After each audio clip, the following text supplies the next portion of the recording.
When Henry IV was assassinated in 1610, his young son Louis XIII inherited the throne at only 9 years old. Because of his age and the factional disputes that erupted at court, he was unable to continue his father's policies effectively.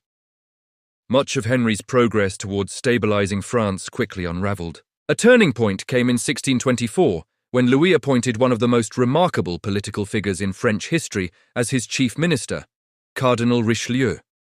Upon taking office, Richelieu identified 3 major threats to the French monarchy that he believed had to be resolved if France were to become a strong and unified state.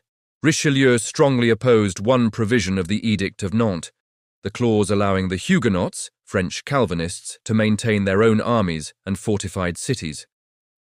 To Richelieu, this arrangement amounted to an armed state within the state, directly limiting royal authority. Importantly, Richelieu did not seek to destroy Protestantism in France. His goal was political, not theological. He wanted to ensure that all subjects, regardless of religion, recognized the authority of the French king. When the Huguenots refused to give up their military privileges, Richelieu launched a campaign against them. By 1629, he had dismantled their political and military autonomy, disarming their forces, tearing down their defensive walls, and abolishing their independent institutions. Their right to worship remained intact, but their ability to function as a separate political community ended. Richelieu believed the French religious wars of the 16th century, and many of Louis's difficulties, were caused by nobles who had grown too powerful. Some aristocrats commanded such wealth and influence that they could directly challenge the king.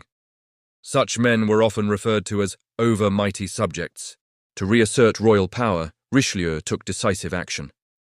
He implemented administrative reforms, removed nobles from key positions, and famously ordered the execution of members of 2 of France's most powerful noble families. These harsh measures sent a clear message: no noble would be allowed to rival the authority of the crown. Richelieu's third major objective was to increase France's stature in European affairs, particularly against the Habsburg powers. Because this objective played out primarily in the international arena, especially during the 30 Years' War, it is typically discussed separately and in greater detail later. Richelieu succeeded in centralizing authority, though at great financial cost.